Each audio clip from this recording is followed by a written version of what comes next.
Alright, so we cut to Issa calling Daniel. Ooh, I kicked the camera. My God. Let me move my feet back.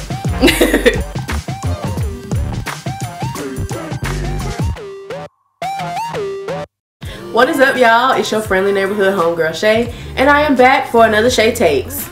Today, we're going to get into the greatest and blackest TV show of all time. Top 5, top 5. So I missed my chance to review episode 1. I got busy, life hit, and before I knew it, it was Sunday again and it was time for episode 2. So we are going to jump right on in with the episode 2 review. Issa on the internet perusing, looking for apartments. Our girl Issa is still broke as shit. And she's still, you know, riding on Daniel's couch, and she's just trying to get her life together. I mean, she's just trying to get shit to fucking together. She gets an email that she has gotten denied for an apartment. And she gonna get many more of them emails. Sis gonna keep getting denied. She also texts Daniel. Apparently he hasn't been back to the house for a couple of days. We know at the end of episode 1 they had that conversation about, you know, space and boundaries, and basically Issa was saying, could you not fuck girls while I'm here? Could you, you know, go to their house and fuck them? And Daniel agreed. So Daniel has been over his boo thing Vanessa's house for a couple of days. So she texts Daniel and, you know, just to see what's up. Like, Daniel, you good? I ain't seen you. You good, bro? And he hits her back with the "yeah, I'm straight." Are you straight, Daniel? So next scene we see Issa and her annoying ass co-workers. Sidebar, they did such a good job with making the co-workers annoying as fuck. Like, co-workers are always annoying as hell. The ones you don't like. The ones your co-workers you do like, you know, y'all band together, y'all try to make it through the day just to get their bread. But they just do a really good job with how annoying Issa's co-workers are.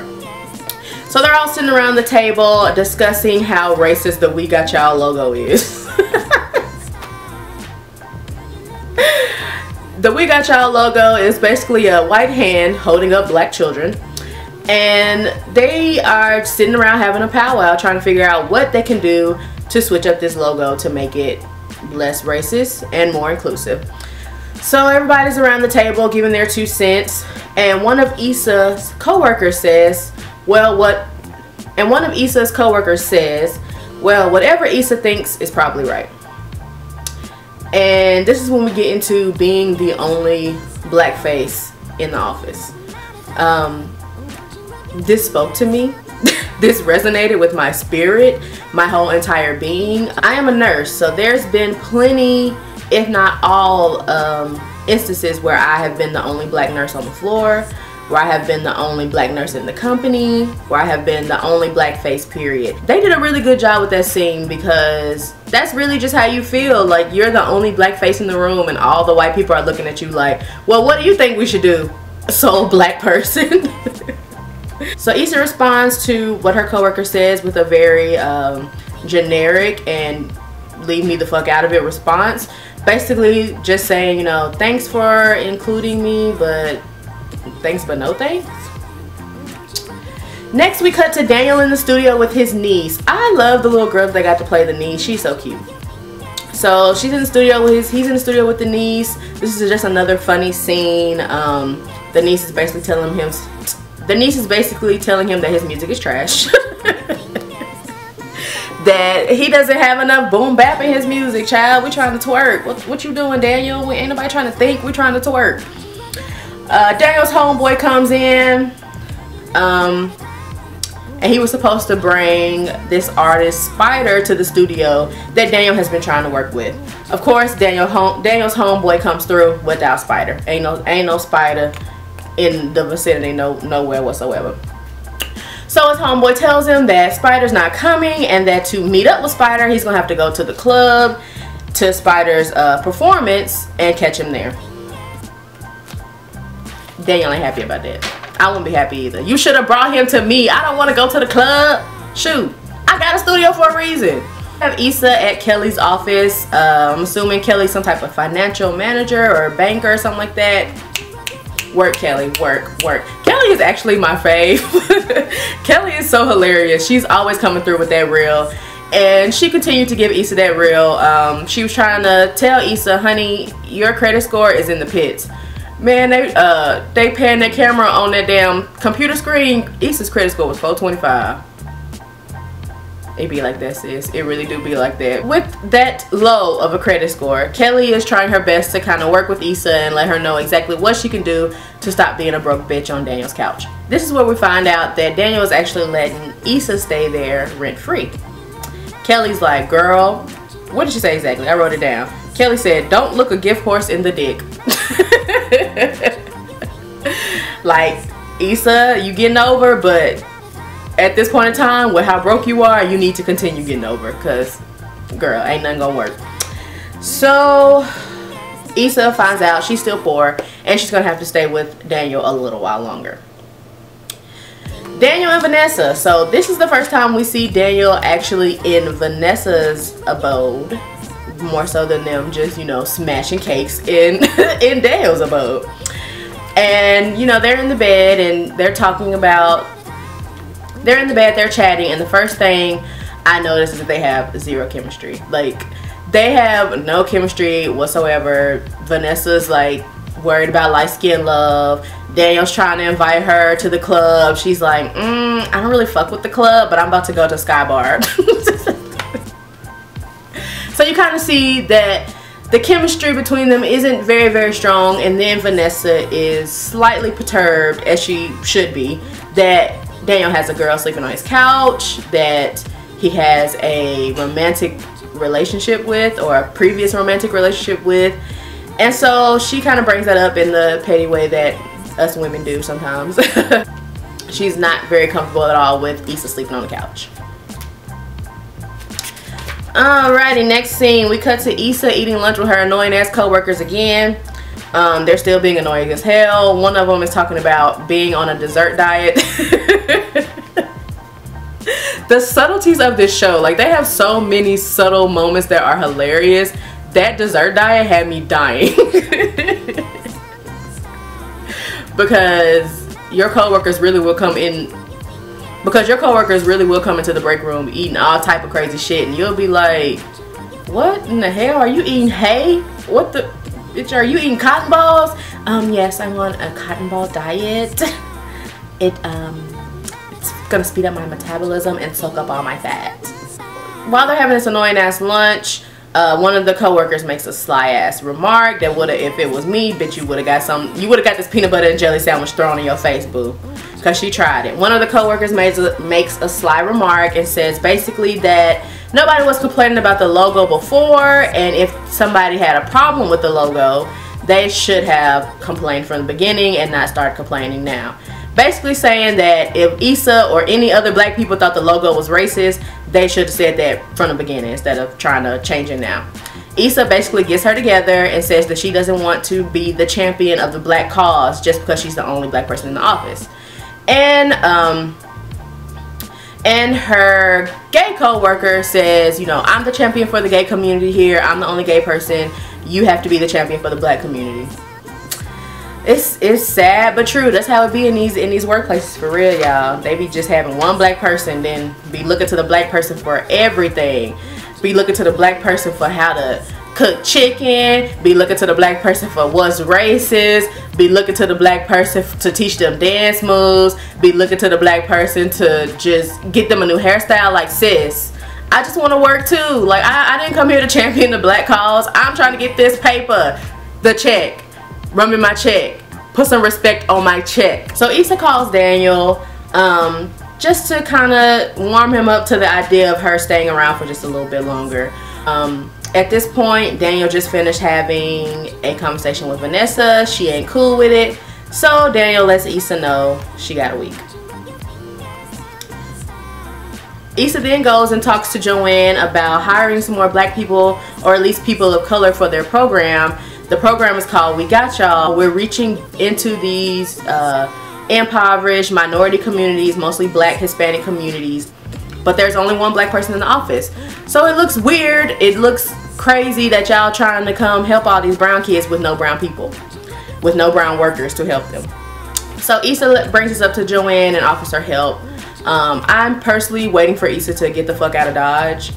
Joanne does not appreciate her. Joanne pisses me off, and I'm tired of Joanne. Next case! Issa gets back to Daniel's house and takes Kelly's advice. She starts cleaning up the kitchen. Hilarious scene. She finds a spider behind the toaster. Shit goes left completely. Then Daniel comes in, and Issa and Daniel start having a conversation. It's this scene where we get the first glimpses of Daniel's crippling pride. Daniel's talking to Issa about the whole spider situation, about him not showing up to the studio, and Daniel proceeds to say, I ain't trying to chase this nigga down. So this is our first look into the psyche of Daniel, for real. He's really been just kind of one or two words for this episode and the past episode. So now we're hearing more of what Daniel has to say, and we see Daniel's got a lot of pride that's probably in the way of what the fuck he needs to do. So Issa basically is like, child, okay, whatever, but you need to, so what you gonna do to get to Spider? And he says he has to go to the club. Vanessa doesn't want to go to the club. Issa volunteers to go to the club with Daniel. Exciting. Okay, so Issa and Daniel go to the club. They're outside. They're trying to get in. They're at the security guy with the list. Daniel is like, I'm on the list. The security guy is like, no you ain't. So as they sit there in bewilderment as to why Daniel's not on the list, an old high school friend named Khalil walks up. Him and Issa exchange greetings, and Khalil invites them to come inside with him. Khalil, we later find out, is Daniel's protege almost. Daniel taught Khalil how to make beats, how to produce. They used to do it together in high school, and now Khalil is the shit and Daniel is the toilet. No, I'm playing. Now Khalil's the shit and Daniel is trying to get there. So we can see all on Daniel's face, like all up in here, like it's just on Daniel's face that he's not with the fuckery. Like he's not really looking forward to going into the club with Khalil. Daniel's pride is kicking in again. Daniel's masculinity is kicking in again. His possibly toxic masculinity is kicking in. And he is all on his face that he's just really not trying to share his time with Issa with Khalil. He's just looking real mean in the face. He's looking real like angry grandpa. Like he's giving you real constipated. So they go in the club with Khalil. Khalil's like, come on you guys, you know, come sit at my table. We got a table. We're gonna be getting bottles. It's gonna be a turn up. It's gonna be a lituation. And Daniel's like, skirt, skirt. Excuse you, I got my own table. Nigga, where? Bro, where the table at, bro? Daniel says, no, we got tables too. And you could just tell, like in the previous scene with Daniel and Vanessa, they had no chemistry at all. Daniel and Issa have a good bit of chemistry. Daniel and Issa, you could tell they vibe together. You could tell they've known each other for a while. They kind of, Issa's her normal awkward self as usual. Like Issa reminds me so much of myself. I laugh at my own jokes, clearly. I laugh at my own jokes. I'm always stumbling over my words. I'm very awkward. So Issa really resonates with my heart. And the scene of them in the club was a good scene. Like it really showed that Daniel and Issa have more than just a fucking relationship. Well, a sexual relationship, let me put it that way. They actually have a friendship. So, and then can we go in on the music for a second? Because that scene when they was in the club, they had some song, if you know the name of that song that was playing when they was in the club, the one that said, I'm still a proud nigga. If you know the name of that song, put it down in the comments below, because I like that song. I was trying to Shazam it, but it wasn't long enough. So, but that song was perfect because Daniel is a proud ass nigga, and the song was like, I'm still a proud nigga. Pride cometh before the fall. Okay? The Lord said that. Issa goes over to get a drink for her and Daniel, and there is green braces at the bar. A young man with green braces at the bar. We're just gonna call him Green Braces. Green Braces at the bar tries to holler at Issa, and she finesses 2 drinks out of Green Braces to go take to one for her and one for Daniel. See, she already saving money. Good job, Issa. Good job. Spider finally gets done performing. He's over at in the section with Khalil and the rest of the homeboys or whatever. They turning up. They got bottle waitresses bringing Hennessy with the little sparklers on top. That always seemed like a fire hazard to me.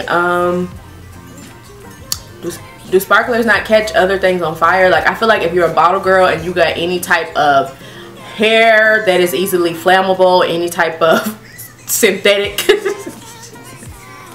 any type of wig, weave, even your natural hair can really catch on fire. So I've never understood why they put the sparklers on top of the bottles, but they look really nice when they come to the table.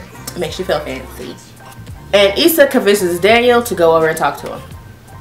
So they go over to the section. Daniel's still being proud. He doesn't want to say anything. He's just kind of standing there looking like a bump on a log. And Issa just kind of runs interference, you know, starts talking to Khalil, starts trying to, you know, break the ice a little bit. And Daniel finally gets to talk to Spider.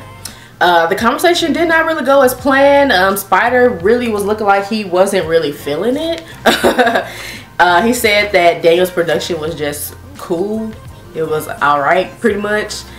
And just kicked Daniel all of his prideful nuts. Just, The club night comes to a close the way all good club nights come to a close, with somebody busting a cap. Somebody shoots, people start yelling and running out of the club, somebody titty fall out. It was just a great club scene, really great club scene. After the club gets shot up, literally, not figuratively, after the club gets shot up, Daniel and Issa go and grab some food, and while they're eating, Daniel starts to open up to Issa.